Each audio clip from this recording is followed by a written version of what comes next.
Votre émission avec le Casino Barrière de Montreux. Provoquez la chance au Casino Barrière de Montreux. 365 jours par an. casinomontreux.ch.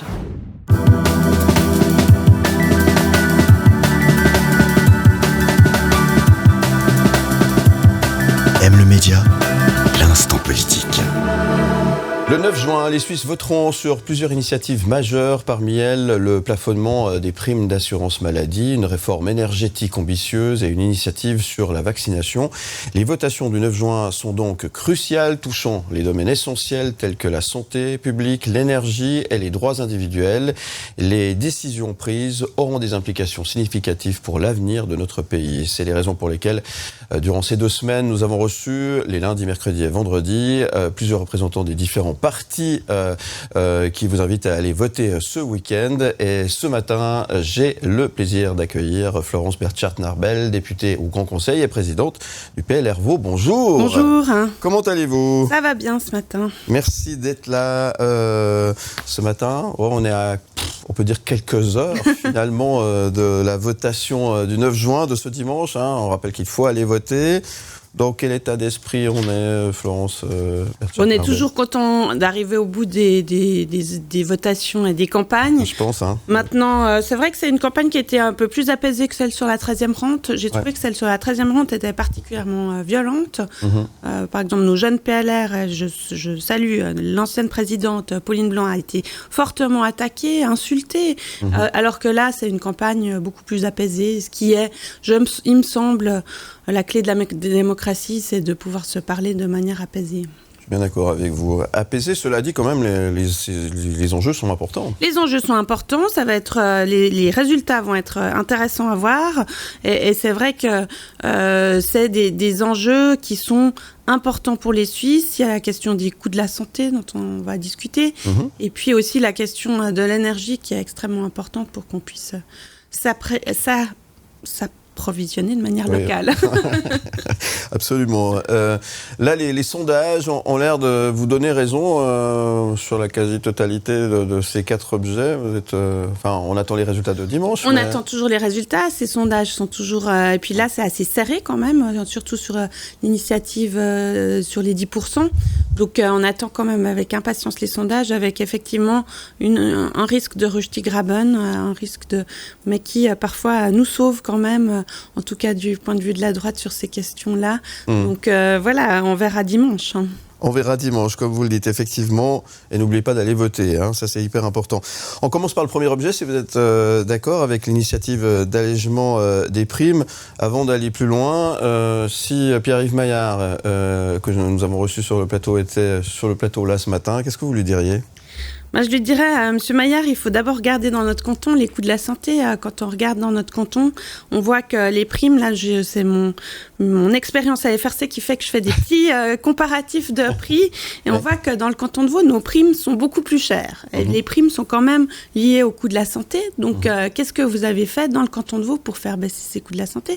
Et je crois que malheureusement, dans le canton de Vaud, avec une vision très étatiste de la santé, en réalité, on voit que les coûts sont bien plus élevés. Dans le canton de Vaud, je vois une prime, par exemple, avec une franchise à 300 francs minimum, où c'est 484 francs. Dans le canton de Zurich, où c'est aussi un hôpital universitaire, c'est déjà 40 francs de moins, qui fait déjà 10% de moins de prime minimale.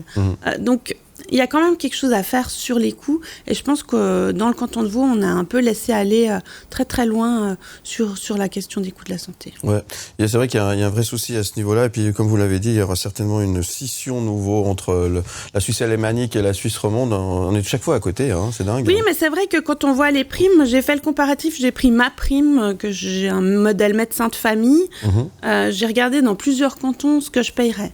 À Appenzell, ici, je paye 390 francs pour la prime que j'ai. À Appenzell, je payerais 211 francs. Donc, ils ont une réalité aussi totalement différente. Donc, je pense qu'on peut pas... Et la santé, ça reste de compétences cantonales.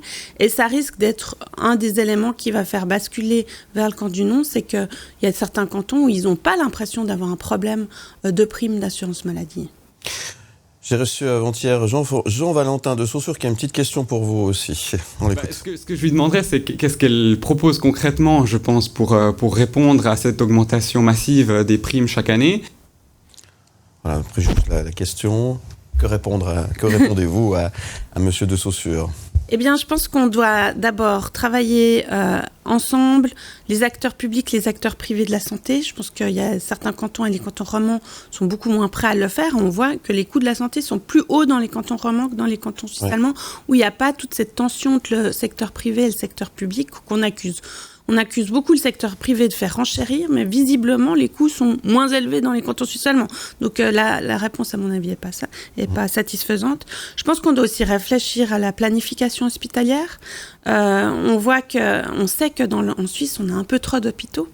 Alors ça fait mal quand on doit commencer à fermer des hôpitaux, mais quand on a des hôpitaux qui font exactement la même chose à 30 km de distance, on peut quand même se poser la question de savoir si on ne doit pas réunir certains services ensemble. Et j'ai des collègues PLR qui avaient déposé une initiative au Champ fédéral pour avoir des planifications hospitalières régionales.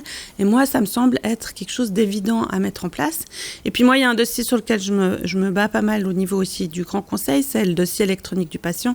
Je pense qu'on a totalement raté le dossier électronique du patient suisse en voulant avoir différents systèmes qui doivent être interopérables.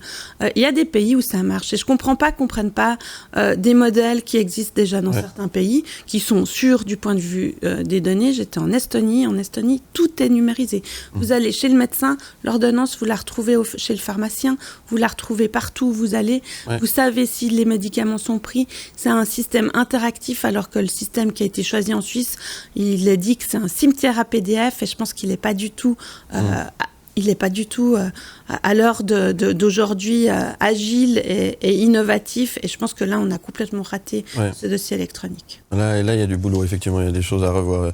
Vous avez certainement vu dans la presse ces derniers jours, en Suisse, près de la moitié des examens médicaux ne servent à rien. Et c'est peut-être là où est aussi le problème. Et on va trop chez le médecin, peut-être, pour un oui, pour un non. Alors, je pense que c'est effectivement quelque chose dont il faut faire prendre conscience à tout le monde, aussi bien aux patients qu'aux médecins, qu'à un certain nombre d'acteurs de la santé, parce que c'est vrai qu'on va...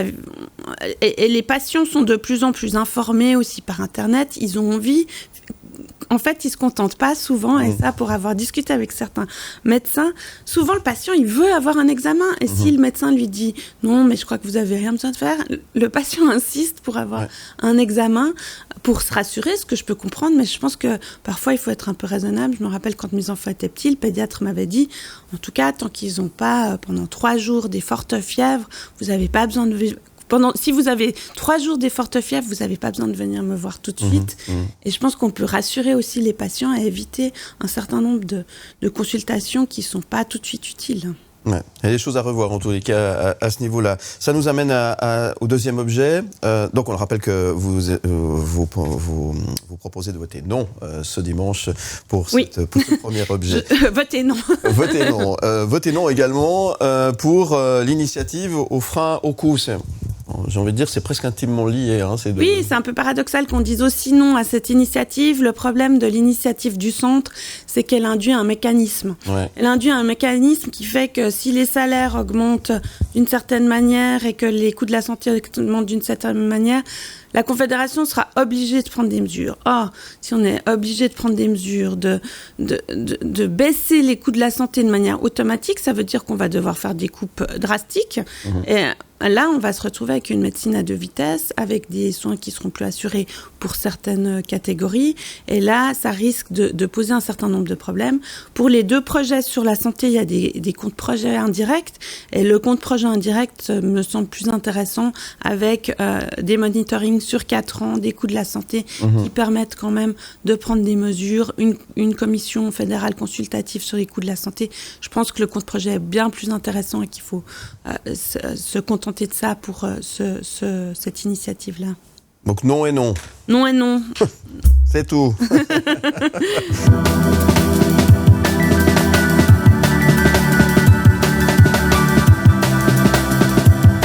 M le média, l'instant politique. Instant politique ce matin avec Florence Bertschart-Narbel, députée au Grand Conseil et présidente du PLR Vaud. Merci d'être avec nous ce matin pour répondre à ces questions autour de ces 4 objets sur lesquels nous sommes invités à voter ce dimanche 9 juin. On a parlé du premier objet, deuxième objet tout à l'heure, sur l'initiative d'allègement des primes et l'initiative au frein, pour un frein au coût, pardon.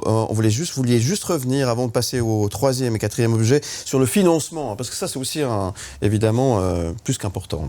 Ben oui, parce que de nouveau, l'initiative 10% n'a pas de financement prévu. Et puis on va se retrouver, si ça passe, le lendemain des votations, comme pour la 13e rente, où les titres disaient et comment on va financer tout ça.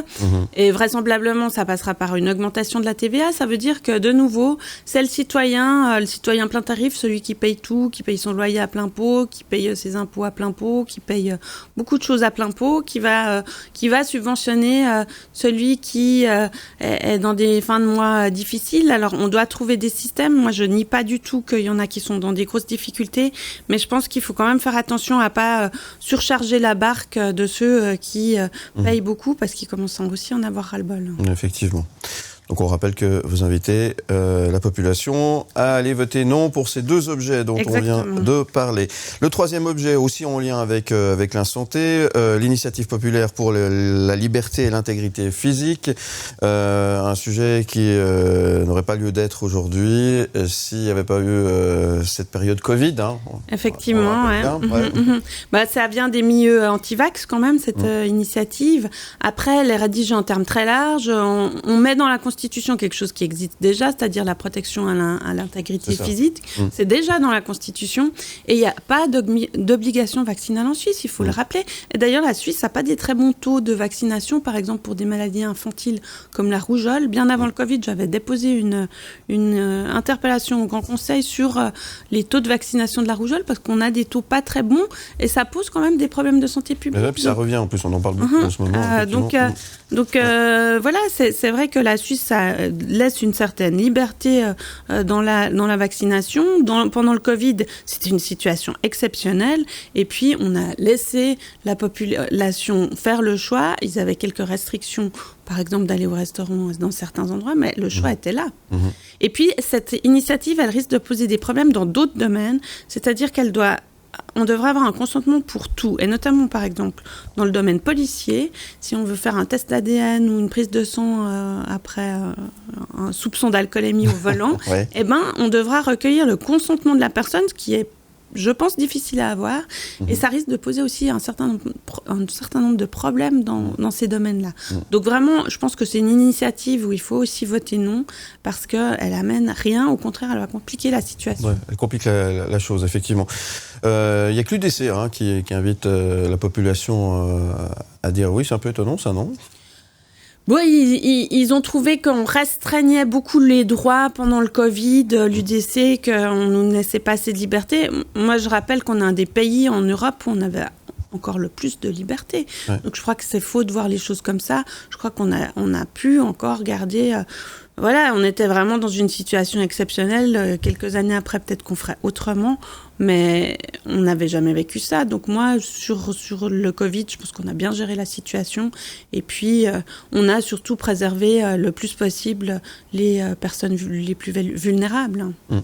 Donc jamais 203, 3 fois non. 3 fois non. Pour les 3 premiers objets pour cette votation du 9 juin. On passe à l'électricité avec la loi fédérale relative à un approvisionnement en électricité sûr reposant sur des énergies renouvelables. J'y suis arrivé. Bravo. Elle est longue, cette phrase. Alors là, vous êtes pour le oui. Alors là, on est pour le oui. Oui, il faut avancer. C'est un peu la mise en application pratique, finalement, de la loi climat, cette... on va dire loi sur l'électricité pour faciliter les choses. L'idée, c'est de pouvoir plus facilement construire des parcs d'énergie renouvelable, que ce soit solaire ou éoliens. Et puis aussi des barrages hydrauliques, rehausser certains barrages. Il y a un certain nombre de projets qui sont déjà prêts, qui sont prêts à être construits. Ça permettra d'avoir un approvisionnement garanti local. Et je pense qu'on a vu pendant le début de la crise en Ukraine, de la guerre en Ukraine, c'est à quel point on est dépendant de l'étranger pour l'instant, et il faudrait qu'on puisse garantir un approvisionnement local. Donc cette loi permet ça, cette loi permet d'aller un peu plus vite tout en préservant les droits de recours, d'initiative, etc. dans ce domaine-là. Ouais. Alors, tout le monde a l'air d'être assez d'accord sur le fait qu'il faut trouver des solutions par rapport à ceci, mais personne n'est d'accord d'avoir, quand il ouvre sa fenêtre, la vue sur une éolienne. Vous avez souvent entendu ça. On a souvent entendu ça. Moi, j'ai un avis un peu différent sur la question. C'est que je trouve que, en tout cas, quand je suis dans d'autres pays où il y a plus d'éoliennes, je trouve que c'est plutôt assez beau dans le paysage. Oui, c'est assez élégant, ces éoliennes. Parfois presque plus que ces centrales de panneaux solaires. Donc voilà, je pense qu'il faut savoir ce qu'on se veut. À un certain moment, on a ces mouvements relativement extrémistes qui disent il faut aller plus vite, il faut faire les choses. Il faut aussi accepter, ça doit être une pesée des intérêts. On voit qu'en Suisse, on a environ un peu plus de 40 éoliennes actuellement. En Autriche, il y en a 1500. Ouais. J'ai traversé l'Autriche, j'ai pas eu l'impression d'avoir un paysage complètement gâché par les éoliens. De temps en temps, il y avait un petit parc éolien. Mais je pense qu'il faut aussi accepter de faire bouger les choses dans ce domaine-là. Et puis, il faut se dire que c'est pour garantir notre approvisionnement en électricité dont on a besoin, surtout si on veut se passer du nucléaire. Ouais. Justement, alors c'est une partie, c'est parce que l'éolien n'est pas la solution, c'est l'éolien. C'est une toute petite partie, l'éolien. En réalité, je ne crois pas qu'on a l'intention en Suisse de justement avoir des milliers d'éoliennes, mais je pense pour les parcs solaires, ça va aider. Et puis surtout pour les barrages qui ont été, quand ils ont été construits il y a une 70aine d'années, c'était l'avenir. Et je pense qu'aujourd'hui, on doit se dire, on doit voir vers l'avenir, on doit pouvoir construire et garantir cette électricité pour la population suisse. Ouais. Et puis ça fera aussi tasser les coûts, parce qu'on sait que quand on doit aller chercher en urgence à l'étranger, ça coûte vite plus cher. Plus cher, évidemment. Hein. Et tout est lié au coût. Pour le moment, il y a de l'eau, donc il faut qu'on en profite. Oui, alors là, ils doivent être bien pleins, là, les barrages en ce moment. Là, en ce moment, ils doivent être bien pleins, effectivement. Merci beaucoup, Florence Berchert-Narbel. Donc, non, oui. C'est ça, voilà. Pour le 4e objet. Allez voter. Voilà. Vous avez encore 2 jours pour déposer votre enveloppe de vote jusqu'à dimanche matin. En tout cas, merci d'être venu répondre à mes questions ce matin. Vous avez choisi un titre, c'est la tradition. Vous avez choisi FL65. Ça me fait plaisir, parce que ça fait très longtemps que je ne l'ai pas entendu. Pourquoi ce titre ? Parce que la chanson s'appelle Blue. Alors, c'est ma couleur préférée, mais c'est aussi la couleur de mon parti. Et j'espère que dimanche, le pays sera bien bleu dans les votes. Et puis, c'est une chanson que j'aime bien aussi, que je trouve qui me dynamise. Donc, dans ces campagnes, on a besoin un peu d'énergie. Et puis, je la trouve énergétique. Bon, juste avant le week-end, ça nous donne la pêche. En tous les cas, ça nous fait du bien. Et ça nous rappelle aussi quelques souvenirs par la même occasion. Donc, merci beaucoup. Vous avez passé un bon moment ? Très bon. Merci de l'invitation. C'est un plaisir de vous recevoir. Plein succès. Qu'est-ce qu'on peut vous souhaiter aujourd'hui ? Que ce soit 3 fois non, 1 fois oui dimanche.